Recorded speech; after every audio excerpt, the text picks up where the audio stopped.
Hello students, मैं विशाल गुप्ता आपका teacher. कैसे हो आप सब स्टूडेंट्स। इस वीडियो में मैं आपको क्लास 12 का जो हमारा सब्जेक्ट है इंडियन इकोनॉमिक डेवलपमेंट का, उसका chapter number 4 economic reforms since 1991 NEP, जिसको कि हम बोलते हैं न्यू इकोनॉमिक पॉलिसी, वो कराने जा रहा हूँ।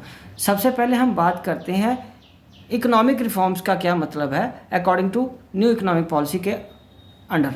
ठीक है, तो economic reforms refers to the set of economic policies. वो इकोनॉमिक पॉलिसीज़ हमें बनानी जो डायरेक्शन हम देगी to accelerate the pace of growth and development, जो स्पीड बढ़ाएंगी हमारे ग्रोथ और डेवलपमेंट की। It shows in the year 1991 that the government of India launched NEP, introducing a series of reforms to pull the economy out of the crisis of 90s, और ताकि जो economy 90s के crisis में फंसी हुई थी उसको बाहर निकाला जा सके। ठीक है, रिफॉर्म्स करके। ब्रॉड कंपोनेंट क्या थे न्यू इकोनॉमिक पॉलिसी के? LPG, और रिप्लेस किससे किए थे हमने? LPQ। लिबरलाइजेशन रिप्लेस किया था लाइसेंसिंग से, प्राइवेटाइजेशन रिप्लेस किया था कोटा से, ठीक है, और ग्लोबलाइजेशन को रिप्लेस किया था परमिट से। तो ये हमने बंद करके ये स्टार्ट किए थे। LPG was set to replace LQP in 1991। ठीक है बच्चों, चलिए अब हम आगे बढ़ते हैं। लिबरलाइजेशन एक एक करके करते हैं, तीनों को मैं कराऊंगा। सबसे पहले हम बात करते हैं लिबरलाइजेशन की, ये वाले पॉइंट की। हम इसको अलग अलग वीडियो में करेंगे। सबसे पहले इस वीडियो में सिर्फ लिबरलाइजेशन कराऊंगा, अगली बार प्राइवेटाइजेशन, और उससे अगली वीडियो में ग्लोबलाइजेशन। चलिए अब हम आगे बढ़ते हैं। Liberalisation. So liberalisation of the economy means freedom of the producing units from direct and physical control of the government. Prior to 1991, the government has imposed several types of controls on the private enterprises in domestic economy। Domestic economy में 1991 से पहले सरकार ने बहुत से control लगाए हुए थे। These includes industrial licensing system, price control और financial control on goods, import license, foreign exchange control, restrictions on the investment by big business houses, etc. Through liberalization, greater reliance was to be placed on market forces rather than checks and control। Liberalisation में ज़्यादा भरोसा दिखाया गया market forces पे rather than checks and controls पे, मतलब market forces will play its role. ठीक है जी, चलिए अब हम आगे डिस्कस करते हैं इकोनॉमिक रिफॉर्म्स अंडर लिबरलाइजेशन कौन से थे। सबसे पहले आया था बेटा इंडस्ट्रियल सेक्टर रिफॉर्म्स। उसमें क्या आया था? एबॉल्यूशन ऑफ इंडस्ट्रियल लाइसेंसिंग। एबॉल्यूशन का मतलब खत्म कर दिया इंडस्ट्रियल लाइसेंसिंग को, except for 5 industries: liquor, cigarette, defence equipments, industrial explosives, dangerous chemicals. इनके अलावा कहीं भी प्राइवेट लिबरलाइजेशन में कोई रिस्ट्रिक्शंस नहीं थी, सिर्फ इन 5 के लिए अब आपको लाइसेंस लेने की ज़रूरत थी। ठीक है जी, चलो दूसरा है contraction of public sector. Public sector को कैसे कॉन्ट्रैक्ट किया गया? Under the new industrial policy, number of industries reserved for public sector was reduced from 17 to 8, और 2020-11 में the number of these industries was reduced merely to 3, including atomic energy, railways, defense equipments। और उसके बाद क्या था बच्चे? D reservation of production area. Many production area which were earlier were reserved for SSI were de-reserved। Expansion of production capacity, freedom from licensing implied freedom from capacity constraint। तो हमने क्या किया? कैपेसिटी कंस्ट्रेंट खत्म करके expansion के लिए उनको liberal कर दिया, प्रोडक्शन कैपेसिटी को। ठीक है जी। Freedom to import capital goods. Now there was no permission required. अब किसी तरह की परमिशन की, सरकारी परमिशन की ज़रूरत नहीं थी एंटर इनटू इंटरनेशनल एग्रीमेंट करने के लिए for the import of technology. ठीक है जी, ये थे हमारे पहले रिफॉर्म्स, जिसको कि हम क्या कह रहे हैं?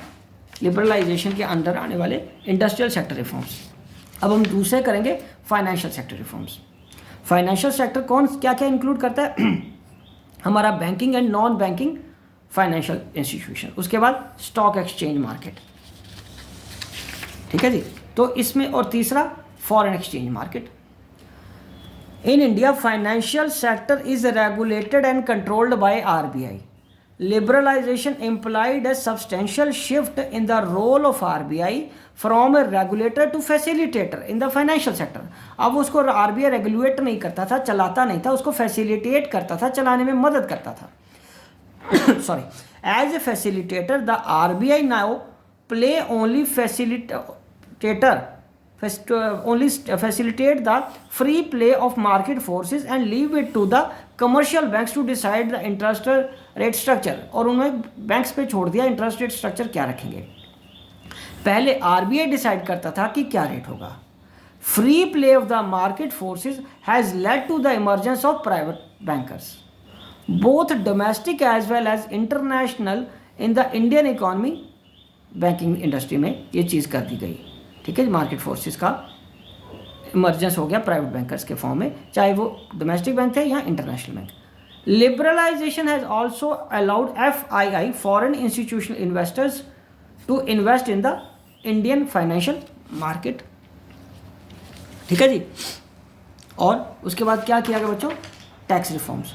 सो tax reforms are an important component of physical policy of the government और revenue and expenditure policy of the government. Broadly taxes दो तरह के होते हैं, ये आपको पता है. एक होता है डायरेक्ट टैक्स, दूसरा होता है इनडायरेक्ट टैक्स. डायरेक्ट टैक्स हो गया हमारा इनकम टैक्स, फिर कॉर्पोरेशन टैक्स, और इनडायरेक्ट टैक्स कौन सा है, मेनली तो GST है आजकल. ठीक है. Following liberalisation income tax and corporate tax have gradually been reduced. Indirect tax structure has also been reformed to establish a common national market for goods and services. And उसके बाद fourth point क्या है, foreign exchange reforms. Foreign exchange reforms were to resolve balance of payment crisis in the country. Balance of payment क्या होता है, difference between export and import, simple language में. Okay, so devaluation was the first step initiated in regard to in 1991. Devaluation का क्या मतलब है, lowering the value of our currency in relation to the other currencies of the world, which means US dollar या Britain, US या Britain का pound है जो can buy more goods from Indian market. Consequently the supply of foreign exchange in the Indian economy is expected to rise. और इससे Indian economy में foreign exchange बढ़ा क्योंकि अब हमसे ज़्यादा सामान खरीद रहे थे. ठीक है जी. और फिफ्थ और लास्ट पॉइंट क्या था इम्पैक्ट का, trade and investment policy reforms. बच्चों इसमें क्या हुआ, increasing international competitiveness in the of the domestic industry, inducing foreign investment in the domestic economy, bringing efficient foreign technology into the economy. और उसके बाद trade and investment policy reforms were carried out in form of dismantling of quantitative restrictions और import and exports पे ख़त्म कर दी, reduction कर दिया हमने टैरिफ रेट्स, मतलब जो इंपोर्ट और एक्सपोर्ट पे जो टैक्सेस होते थे, removal of import licensing and removal of export duties. ठीक है बच्चों, तो ये सारा कुछ हमने रिफॉर्म्स में किया. तो ये सारे रिफॉर्म्स थे हमारे लिबरलाइजेशन के. तो स्टूडेंट्स ये टॉपिक यहीं कंप्लीट होता है, बट इसका जो अगला पोर्शन है प्राइवेटाइजेशन वो मैं आपको अगली वीडियो में कराऊंगा और लिबरलाइजेशन उससे अगली वीडियो में. आपने यदि अभी तक मेरा चैनल सब्सक्राइब नहीं किया हुआ तो मेरे चैनल को सब्सक्राइब कर लीजिए और अपने कोर्स को कंप्लीट कर लीजिए. Wishing you good luck.